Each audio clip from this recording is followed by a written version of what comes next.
ആസന മാതാവിനും തിരുക്കുമാരനും ആയിരം നന്ദി. ഞങ്ങൾ പാലാ രൂപതാംഗവും പൈസ് മൗണ്ട് മേലുകാവ് ഇതിനടുത്ത് പൈസ് മൗണ്ട് ഇടവകാംഗവുമാണ്. എൻ്റെ പേര് ഫ്രിൻസോ മാത്യു കല്ലക്കാവുങ്കൽ. എൻ്റെ ഭാര്യ ചിത്ര, മോൻ മാത്തുക്കുട്ടി. ഞങ്ങളുടെ ജീവിതത്തിൽ പരിശുദ്ധ അമ്മയുടെ ഉടമ്പടിയിലൂടെ ലഭിച്ച ഒരു വലിയ അത്ഭുതത്തിൻ്റെ സാക്ഷ്യമായിട്ടാണ് നിങ്ങളുടെ മുമ്പിൽ നിൽക്കുന്നത്. ഞാൻ അഭിഭാഷകനായിട്ട് എറണാകുളത്ത് വർക്ക് ചെയ്യുന്നു, നോട്ടറി പബ്ലിക്കുമാണ്. അതുപോലെ എൻ്റെ വൈഫ് ചിത്ര ഇവിടെ മാരാരിക്കുളം, ആലപ്പുഴ ജില്ലയിൽ മാരാരിക്കുളം ഗവൺമെൻറ് ആയുർവേദ ആശുപത്രിയിൽ യോഗ നാച്ചുറോപ്പതി മെഡിക്കൽ ഓഫീസറായിട്ടും ജോലി ചെയ്യുന്നു. ഞങ്ങളുടെ ജീവിതത്തിലെ ഏറ്റവും വലിയൊരു അത്ഭുതം സംഭവിച്ചത്, വിവാഹം കഴിഞ്ഞ് 14 വർഷം ഞങ്ങൾക്ക് മക്കളില്ലായിരുന്നു. 14 വർഷം ഇന്ന് ലോകത്തിൽ നടത്താവുന്ന ചികിത്സകളായി ബന്ധപ്പെട്ടിട്ടുള്ള എല്ലാ ചികിത്സകളും അന്ന് കേരളത്തിൽ നിന്ന് ലഭ്യമാണ്. കേരളത്തിലെ ഏറ്റവും വലിയ ലീഡിംഗ് ഹോസ്പിറ്റലുകളിൽ ഇതുമായി ബന്ധപ്പെട്ട് ചികിത്സകൾ നടത്തിയുണ്ടായി 10 വർഷത്തോളം. ആ 10 വർഷ ചികിത്സയിൽ നടത്തിയ അവസാനം വൈദ്യശാസ്ത്രപരമായി ഞങ്ങളോട് പറഞ്ഞു, ഇനി നിങ്ങൾക്ക് സെറോഗസി, വാടക ഗർഭപാത്രത്തിലൂടെ മാത്രമേ ഒരു കുഞ്ഞ് ജനിക്കുകയുള്ളൂ. ഇനി മറ്റ് ചികിത്സകൾ നിങ്ങൾക്ക് നടത്തിയിട്ട് കാര്യമില്ല. അങ്ങനെ ഒരു അവസരത്തിലാണ് ഞങ്ങൾ കൃപാസനത്തിനെക്കുറിച്ച് അറിയുന്നത്. അങ്ങനെ അറിയാനുണ്ടായിട്ടൊരു സാഹചര്യവും 2018 ചിത്രയ്ക്ക് മാരാരിക്കുളം ഗവൺമെൻറ് ആയുർവേദ ആശുപത്രിയിൽ മെഡിക്കൽ ഓഫീസറായിട്ട് നിയമനം ലഭിക്കുകയുണ്ടായി. ഈ മാരാരിക്കുളം ഈ നമ്മുടെ കൃപാസനമായിട്ടൊരു 5 കിലോമീറ്റർ അത്ര തൊട്ടടുത്തുള്ള സ്ഥലമാണ്. അങ്ങനെയാണ് ഈ കൃപാസനത്തെക്കുറിച്ച് ആദ്യമായിട്ട് നമുക്ക് അറിവ് ലഭിച്ചത്. അതിനു മുമ്പ് തന്നെ ഞങ്ങളുടെ ചികിത്സാ രീതികളെക്കുറിച്ച് സാക്ഷ്യമായിട്ട് നിങ്ങളുടെ മുമ്പിൽ ഒന്ന് പറയട്ടെ. 2009 ഞങ്ങളുടെ വിവാഹം. 2009 വിവാഹത്തിന് ആദ്യ 2-3 മാസത്തിനുള്ളിൽ തന്നെ പ്രഗ്നൻ്റായി. അത് ട്യൂബിൽ പ്രഗ്നൻ്റായിരുന്നു. ഫലോപ്പിയൻ ട്യൂബിൽ പ്രഗ്നൻ്റായി ആ ട്യൂബ് റിമൂവ് ചെയ്യേണ്ടി വന്നു. അതിനുശേഷം പിന്നീട് ട്രീറ്റ്മെൻറ്റുകളിൽ കണ്ടെത്തി മറ്റേ ട്യൂബും അത് ബ്ലോക്കാണ്. അപ്പോൾ അതിനെ തുടർന്ന് ഡോക്ടർമാർ ഞങ്ങളോട് നിർദ്ദേശിക്കുകയുണ്ടായി, ട്യൂബ് 2ഉം ബ്ലോക്കാണ്, ഇനി നിങ്ങൾക്ക് ഉള്ളൊരു സാധ്യത IVF ചികിത്സയാണ്. അങ്ങനെ ഞങ്ങൾ കേരളത്തിലെ ഏറ്റവും മികച്ച ഇൻഫെർട്ടിലിറ്റി ഹോസ്പിറ്റലിൽ IVF ചികിത്സയ്ക്ക് വിധേയമായി. ആദ്യം IVF ചികിത്സ നടത്തി. അന്ന് ഞാൻ ചിന്തിച്ചൊരു കാര്യമുണ്ട്, പണമുണ്ടെങ്കിൽ നമ്മുടെ പ്രതിസന്ധികളെല്ലാം പരിഹരിക്കപ്പെടും. അങ്ങനെ ആദ്യം ഞാൻ വിശ്വസിച്ചു, കുഞ്ഞുണ്ടാകുന്നതിന് IVF ചികിത്സയിലൂടെ, ട്രീറ്റ്മെൻറ്റിലൂടെ ഞങ്ങൾ കടന്നുപോയി. ആദ്യത്തെ തവണ IVF നടത്തി, പരാജയപ്പെട്ടു. അപ്പോൾ രണ്ടാമത്തെ തവണ ആദ്യത്തെ IVF ചികിത്സയിൽ അവർ കണ്ടെത്തിയ ന്യൂനതകൾ പരിഹരിച്ചുകൊണ്ട് രണ്ടാമതും IVF ചികിത്സ, ടെസ്റ്റ് ട്യൂബ് ചികിത്സ ഞങ്ങൾ നടത്തി. അതും പരാജയപ്പെട്ടു. മൂന്നാമത് അവർ കണ്ടെത്തി, ഈ ടെസ്റ്റ് ട്യൂബ് ശിശു ഗർഭപാത്രത്തിൽ നിക്ഷേപിക്കുമ്പോൾ ഗർഭപാത്രത്തിൻ്റെ ലൈനിങ് കൃത്യമായിരിക്കണം. അല്ലെങ്കിൽ ആ ലൈനിങ് കൃത്യമല്ലെങ്കിൽ അവിടെ ആ ടെസ്റ്റ് ട്യൂബ് ശിശുവിനെ ഗർഭപാത്രത്തിൽ നിക്ഷേപിച്ചാലും അത് ഒരു പ്രഗ്നൻസിയിലേക്ക് വരികയില്ല. മൂന്നാമത്തേത് വളരെ അഡ്വാൻസ്ഡ് ആയിട്ടുള്ള ട്രീറ്റ്മെൻറ്റുകൾ. അതായത് ഗർഭപാത്രം ഒരു ടെസ്റ്റ് ട്യൂബ് ശിശുവിനെ സ്വീകരിക്കാവുന്ന തരത്തിലുള്ള എല്ലാ മോഡേൺ ചികിത്സകളും നടത്തിയതിന് ശേഷം IVF നടത്തി. അതും പരാജയപ്പെട്ടു. പിന്നീട് ഡോക്ടേഴ്സ് ഞങ്ങളോട് പറയുകയുണ്ടായി, ഇനി നിങ്ങൾക്ക് ഈ ഗർഭപാത്രത്തിൽ ഒരു കുഞ്ഞ് ജനിക്കാൻ സാധ്യതയില്ല. അതിനടുത്ത ഒരു ഓപ്ഷൻ വൈദ്യശാസ്ത്രപരമായിട്ട് നിങ്ങളുടെ മുമ്പിലുള്ളത് സെറോഗസി, വാടക ഗർഭപാത്രം. നമുക്ക് വേണ്ടി വേറൊരു സ്ത്രീയുടെ ഗർഭപാത്രം ഉപയോഗിച്ച് ഒരു പ്രഗ്നൻസിയിലേക്ക് ഒരു കുഞ്ഞിനെ സൃഷ്ടിക്കുന്ന ഒരു സംവിധാനം. അതാണ് സെറോഗസി എന്നുള്ള വാടക ഗർഭപാത്രം മാത്രമാണ് ഞങ്ങളുടെ മുമ്പിലുണ്ടായിരുന്നത്. ആ അവസരത്തിലാണ് ചിത്രയ്ക്ക് ഈ മാരാരിക്കുളത്തേക്ക് മെഡിക്കൽ ഓഫീസറായിട്ട്, യോഗ നാച്ചുറോപ്പതിയുടെ മെഡിക്കൽ ഓഫീസറായിട്ട് ജോലി ലഭിക്കുന്നത്.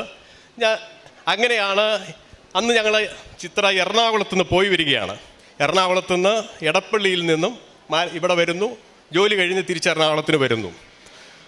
അങ്ങനെ ആണ് ആദ്യമായിട്ട് ഈ കൃപാസനത്തെക്കുറിച്ചൊരു അറിവ്. കാരണം എറണാകുളത്ത് നിന്ന് ധാരാളം ആളുകൾ ബസ്സിൽ ഈ കൃപാസനത്തിലേക്ക് വരുന്നത്. കാരണം ചിത്ര ഇറങ്ങുന്ന ബസ് സ്റ്റോപ്പ് കഞ്ഞിക്കുഴി എന്ന് പറഞ്ഞ സ്ഥലമാണ്. അത് കഴിഞ്ഞ് അടുത്ത സ്റ്റോപ്പാണ് ഈ നമ്മുടെ കൃപാസനത്തിൻ്റെ ബസ് സ്റ്റോപ്പ്. അങ്ങനെ വരുമ്പോൾ ധാരാളം ആളുകൾ ബസ്സിൽ ഈ കൃപാസനത്തിലേക്ക് വന്നുകൊണ്ടിരിക്കുന്നു. അവർ ചിലർ കൃപാസനത്തിൽ നടക്കുന്ന അത്ഭുതങ്ങൾ പങ്കുവെക്കുന്നു.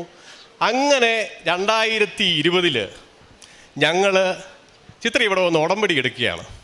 2020 ജനുവരിയിൽ ചിത്ര ഉടമ്പടി എടുക്കുന്നു. ഉടമ്പടിയിലെ ആദ്യത്തെ പ്രധാനപ്പെട്ടതായിട്ടുള്ള ഉടമ്പടിയിലെ പ്രധാനപ്പെട്ട കാര്യം വെച്ചിരുന്നത് ഞങ്ങൾക്കൊരു കുഞ്ഞ് വേണം. വൈദ്യശാസ്ത്രം ഞങ്ങളെ കൈവിട്ടിരിക്കുന്നു. കാശുണ്ടായി എത്ര ലക്ഷം മുടക്കിയിട്ടും ഞങ്ങൾക്ക് മറുപടി ലഭിച്ചിട്ടില്ല. ലക്ഷങ്ങൾ ട്രീറ്റ്മെൻറ്റിന് മുടക്കി. ആ ലക്ഷങ്ങളിൽ ഒന്നും ഞങ്ങൾക്ക് പ്രതിഫലം ലഭിക്കുന്നില്ല, അതിൻ്റെ ഉത്തരം ലഭിക്കുന്നില്ല. അങ്ങനെയാണ് 2020 ജനുവരി മാസത്തിൽ ഞങ്ങളിവിടെ കൃപാസനത്തിൽ വന്ന് ഉടമ്പടി എടുക്കുന്നു.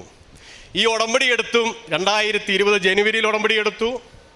അത് പിന്നെ പുതുക്കി 2021 പുതുക്കി, 22 23 വരെ ഞങ്ങൾ പുതുക്കിക്കൊണ്ടിരിക്കുന്നു. എല്ലാവരും ഓർക്കും ഉടമ്പടി എടുത്താൽ മാതാവ് ഉടനെ അത്ഭുതം തരും. പക്ഷെ ഞങ്ങളുടെ കാര്യത്തിൽ ഞങ്ങൾക്ക് 3 വർഷം വെയിറ്റ് ചെയ്തു. ഉടമ്പടി കണ്ടിന്യൂ ചെയ്ത് മാതാവിൻ്റെ തിരുസന്നിധിയിൽ വന്ന് പ്രാർത്ഥിക്കുന്നു. അങ്ങനെ ആകസ്മികമായിട്ട് പ്രഗ്നൻ്റ് ആണെന്ന് അറിയുന്നത് തന്നെ ആ ദിവസങ്ങളിലൊക്കെ 10 കിലോമീറ്ററിലധികം ചിത്ര സ്കൂട്ടർ ഓടിച്ചുകൊണ്ടാണ്, അതായത് മാരാരിക്കുളത്തേക്ക് ഗവൺമെൻറ് ഹോസ്പിറ്റലിലേക്ക് സ്കൂട്ടറിൽ പോകാൻ വേണ്ടി ഇവിടെ ഹൈവേയിൽ കഞ്ഞിക്കുഴിയിൽ സ്കൂട്ടർ വെച്ചിട്ടുണ്ട്. എറണാകുളത്ത് ഞങ്ങൾ താമസിക്കുന്ന വീട്ടിൽ നിന്നും ഹൈവേയിലേക്ക് വരാൻ 1 കിലോമീറ്റർ ദൂരമുണ്ട്. എറണാകുളത്ത് നിന്ന് എടപ്പള്ളി ഹൈവേയിലേക്കും സ്കൂട്ടറിലാണ് വരുന്നത്. അങ്ങനെ 2 സ്കൂട്ടറിൽ ദിവസം 10 കിലോമീറ്ററിലധികം യാത്ര ചെയ്തുകൊണ്ടിരിക്കുന്നു.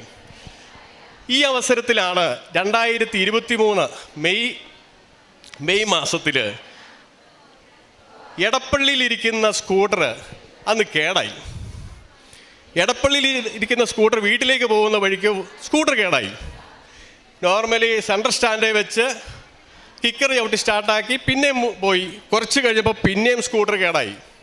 അന്ന് വീട്ടിൽ വൈകിട്ട് വന്നപ്പോൾ ചിത്ര എന്നോട് പറയുകയുണ്ടായി, വയറിനൊരു പെയിൻ ഉണ്ട്. അപ്പം ഞാൻ ഓർത്തു സ്കൂട്ടർ കിക്കറെ ചവിട്ടി സ്റ്റാർട്ടാക്കിയതിനെ തുടർന്ന് വയറിൻ്റെ മസിൽ കയറിയതായിരിക്കും. നോർമലി ചിന്തിച്ചു പോയി. അങ്ങനെ വയറിന് മസിൽ കയറിയതാണെന്ന് ചിന്തിച്ച് പിറ്റേ ദിവസം ഒരു സംശയം, പ്രഗ്നൻസി ടെസ്റ്റ് നടത്തിയപ്പോൾ പ്രഗ്നൻസി പോസിറ്റീവ്. ഞങ്ങൾ ഉടനെ ഒരു ഹോസ്പിറ്റൽ ക്ലിനിക്കിൽ കാരണം നിലവിൽ ഞങ്ങൾക്ക് ഒരു ഫലോപ്പിയൻ ട്യൂബ് ഇല്ല, മറ്റേ ഫലോപ്പിയൻ ട്യൂബ് ബ്ലോക്ക്, നിലവിലുള്ള യൂട്രസിൽ ഒരിക്കലും ഇനി അങ്ങനെ അവിടെ ഒരു ഗർഭധാരണത്തിനുള്ള ഒരു ശേഷി ഇല്ല എന്ന് വൈദ്യശാസ്ത്രം വിലയിരുത്തി വിധി എഴുതിയിരിക്കുന്നതാണ് ഞങ്ങളെ. അങ്ങനെ വന്നപ്പോൾ ഇത് ഹോസ്പിറ്റലിലായിട്ടുള്ളൊരു ക്ലിനിക്കിൽ ഞങ്ങളിത് ടെസ്റ്റ് ചെയ്തപ്പോൾ ഇത് പോസിറ്റീവ് ആണ്, പ്രഗ്നൻസി ഗർഭപാത്രത്തിൽ തന്നെയാണ് എന്ന് ഡോക്ടർ സാക്ഷ്യപ്പെടുത്തി.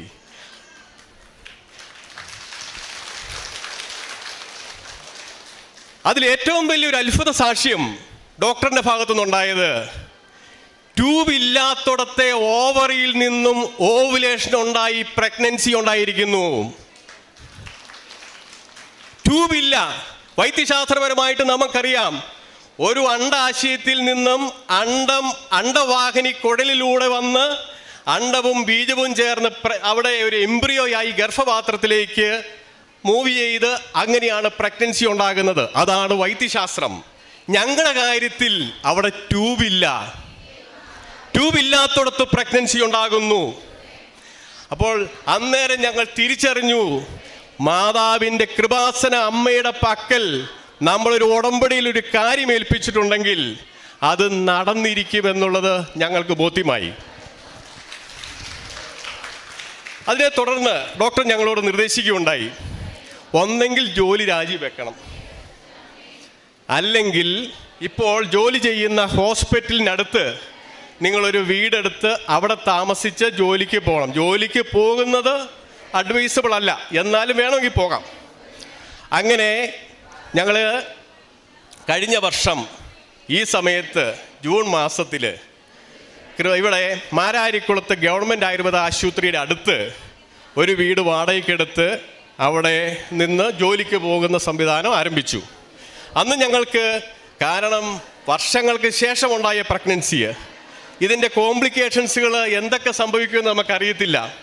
അങ്ങനെ അപ്പോൾ ഞാൻ അവിടുന്ന് എറണാകുളത്തേക്ക് പോരാനായിട്ട് മാരാരിക്കുളം റെയിൽവേ സ്റ്റേഷനിൽ നിന്നും നമുക്ക് എറണാകുളത്തിന് എൻ്റെ ജോലി സ്ഥലത്തേക്ക് പോകാൻ എളുപ്പമുണ്ട്, ചിത്രയ്ക്ക് ഹോസ്പിറ്റലിലേക്ക് പോകാൻ എളുപ്പമുണ്ട്. അങ്ങനെയുള്ള ആ ജോലി കണ്ടിന്യൂ ചെയ്തുകൊണ്ടിരുന്നു. 8 മാസവും യാതൊരുവിധ കോംപ്ലിക്കേഷൻസും ഇല്ലാതെ 8 മാസവും നമുക്ക് പൂർണ്ണമായിട്ടും ജോലിക്ക് പോകുന്നതിന് ഒരു തടസ്സവും ഉണ്ടാകാതെ ജോലിക്ക് പോകാൻ സാധിച്ചു എന്നുള്ളതും മാതാവിൻ്റെ ആ വലിയ കൃപയാണ്. അതിനെ തുടർന്ന് ഞങ്ങൾ മെറ്റേണിറ്റി ലീവ് 6 മന്ത് കിട്ടും. ആ മെറ്റേണിറ്റി ലീവും സാങ്ഷനായതിന് ശേഷമാണ് ഞങ്ങൾ എറണാകുളത്തേക്ക് ഞങ്ങളുടെ വീട്ടിലേക്ക് പോയി. അധികം താമസിക്കാതെ ലൂർദ് ഹോസ്പിറ്റലിൽ അഡ്മിറ്റായി. ലൂർദ് ഹോസ്പിറ്റലിലെ ഈ വർഷത്തെ 2024 ജനുവരി മാസത്തിലെ ആദ്യത്തെ കുഞ്ഞാണ് എൻ്റെ ഈ മാത്തുക്കുട്ടി. ഞങ്ങൾ വാടകയ്ക്ക് താമസിച്ച വീട് മാരാരിക്കുളത്തെ പഴയ പുരാതന ഒരു ക്രിസ്ത്യൻ കുടുംബത്തിലൊരു വീടാണ്. ആ വീട് ആർക്കും അവർ വാടക കൊടുത്തിട്ടില്ല. ഞങ്ങൾ താമസിക്കുന്നതിന് മുമ്പ് ആർക്കും വാടക കൊടുത്തിട്ടില്ല.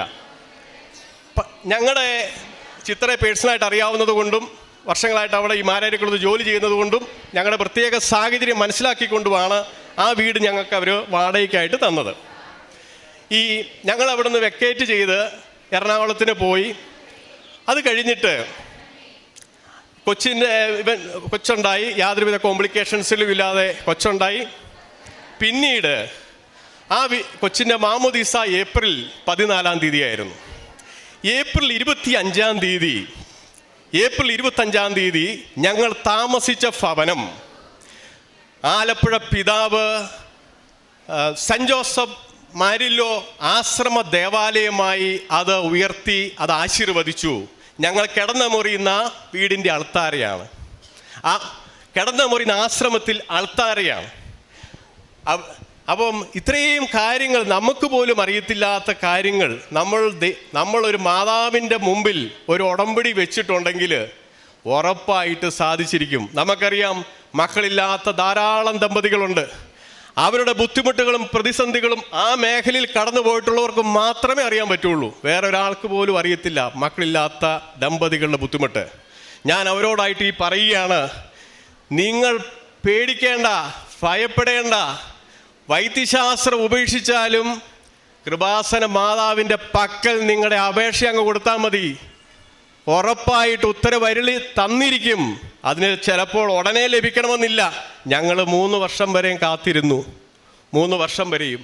അതുപോലെ നിങ്ങളും വിശ്വസിച്ച് പ്രാർത്ഥിച്ചാൽ മനുഷ്യർക്ക് അസാധ്യമായത് കൃപാസന മാതാവിലൂടെ, പരിശുദ്ധ അമ്മ തൻ്റെ തിരുക്കുമാരനിലൂടെ നിങ്ങൾക്ക് ഉത്തരമരുളും എന്നുള്ളതിൽ യാതൊരു സംശയവുമില്ല. അതുപോലെ ഈ പ്രഗ്നൻസി കാലഘട്ടത്തിൽ ഒരു കാര്യം കൂടെ പറഞ്ഞുകൊള്ളട്ടെ. അന്ന് ഡോക്ടർ, കാരണം ഞങ്ങൾക്ക് വളരെ പ്രായമായ ഏജായി, കാരണം 14 വർഷത്തിന് ശേഷം ഉണ്ടാകുന്ന ഒരു കുഞ്ഞാണ്. അപ്പോൾ ഡോക്ടർ പറഞ്ഞു, ട്രിപ്പിൾ ലൈൻ ടെസ്റ്റിങ് നടത്തണം, ട്രിപ്പിൾ മാർക്കർ ടെസ്റ്റ് നടത്തണം. ട്രിപ്പിൾ മാർക്ക് ടെസ്റ്റ് നടത്തുക എന്ന് പറഞ്ഞാൽ അത് ആ കൊച്ചിന് ഒരു ഡൗൺ സിൻഡ്രമോ മറ്റ് സാധ്യതകളോ നേരത്തെ പ്രഗ്നൻസി കാലഘട്ടത്തിൽ തന്നെ കണ്ടെത്തിയതിനുള്ള ടെസ്റ്റാണത്. മാതാവ് തന്ന കുഞ്ഞിനെ ഞങ്ങൾ വിശ്വസിച്ചു. ഒരു കുഴപ്പമില്ലാതെ കുഞ്ഞ് ജനിക്കുമെന്ന് ഞങ്ങൾ ഉറപ്പായി വിശ്വസിച്ചു. അതുപോലെ തന്നെ ഓരോ ദിവസവും ഉടമ്പടി തൈലവും കാശിരൂപം വെച്ച് കിടന്നു. ഉടമ്പടി തൈലം വെച്ച് നെറ്റിയിലും വയറിലും പ്രാർത്ഥിച്ചു. ഒരു കുഴപ്പവുമില്ല, ഞങ്ങൾ ആ ടെസ്റ്റ് നടത്തിയില്ല. വൈദ്യശാസ്ത്രത്തിൽ പറഞ്ഞു നിങ്ങൾ ആ ടെസ്റ്റ് നടത്തണം, കാരണം പ്രായം കടന്നുപോയി, നോർമൽ പ്രഗ്നൻസി സ്റ്റേജും ആ ഏജും അല്ല നിങ്ങൾക്ക്. പക്ഷെ ഞങ്ങളത് നടത്തിയില്ല. ഒരു കുഴപ്പവുമില്ലാതെ മിടുക്കനായിട്ടുള്ള ആൺകുഞ്ഞിനെ ഞങ്ങൾക്ക് തന്നു. ദൈവത്തിന് നന്ദി, പരിശുദ്ധ മാതാവിന് നന്ദി, കൃപാസന അമ്മയ്ക്ക് നന്ദി പറഞ്ഞുകൊണ്ട് എൻ്റെ ഈ സാക്ഷി നിർത്തുന്നു. ഞങ്ങൾ പ്രാർത്ഥനാ ജീവിതത്തിൽ, കാരണം ഒരു അഭിഭാഷകൻ എന്നുള്ള രീതിയിൽ പലപ്പോഴും ഞാൻ വിശ്വസിച്ചൊരു കാര്യം ലോജിക്ക് രീതിയിലാണ്. അതായത് പണം ഉണ്ടെങ്കിലും നമ്മുടെ കഴിവുണ്ടെങ്കിലും നമുക്ക് പലതും നേടാൻ പറ്റും. പക്ഷേ പണവും കഴിവും ഉണ്ടായിട്ടും പലതും നേടാൻ പറ്റിയല്ല എന്നുള്ളത് എൻ്റെ സ്വന്തം ജീവിതം കാണിച്ചു തന്നു. അപ്പോൾ പലരുടെയും പ്രതിസന്ധി ഇതാണ്, എനിക്ക് കാശുണ്ടെങ്കിൽ എല്ലാ കാര്യവും നടക്കും. അപ്പോൾ പണം ഉണ്ടെങ്കിൽ എല്ലാം നടക്കും. നമുക്ക് കഴിവുണ്ടെങ്കിൽ നമ്മൾ അധ്വാനിച്ചാൽ എന്തും നേടാം. പക്ഷെ പലപ്പോഴും അത് സാധ്യമാകണമെന്ന് നിർബന്ധമില്ല. അതിൻ്റെ ഉത്തമ ഉദാഹരണമാണ് വിശ്വാസ ജീവിതത്തിലേക്ക് നമുക്കിതൊക്കെ കാണുമ്പോൾ നമ്മുടെ ജീവിത അനുഭവത്തിൽ തന്നെ ഈ കാര്യങ്ങളൊക്കെ കടന്നു വരുമ്പോൾ നമ്മൾ വേറൊരു വ്യക്തിയായി മാറാൻ തുടങ്ങും. നമ്മൾ പ്രാർത്ഥനയിലേക്ക് മാറും, വിശ്വാസ ജീവിതത്തിലേക്ക് മാറും. അതുപോലെ തന്നെ കൃപാസന മാതാവിന് വേണ്ടിയിട്ട് ഇവിടെ ഇങ്ങനെ ഒരു അത്ഭുത കാര്യം ചിത്ര ഇവിടെ ഈ കൊന്ത ചെല്ലുകയും, അതുപോലെ തന്നെ ഇവിടുത്തെ പത്രം പലപ്പോഴായിട്ട് ഇന്നും പല ആൾക്കാരും കൃപാസനത്തെക്കുറിച്ച് അറിയുന്നില്ലാത്ത ആളുകൾ ഇഷ്ടം പോലെയുണ്ട്. അവരെ അറിയിക്കുന്നതിനായിട്ട് പത്രവിതരണങ്ങളൊക്കെ നടത്താറുണ്ട്. പലപ്പോഴും ഞങ്ങളിവിടെ അടുത്ത് താമസിക്കുകയായതുകൊണ്ട് ഈ കഴിഞ്ഞ പ്രഗ്നൻസി കാലഘട്ടത്തിൽ പലപ്പോഴും ഞങ്ങൾ വൈകുന്നേരം ഇവിടെ പ്രാർത്ഥിക്കാൻ വരും.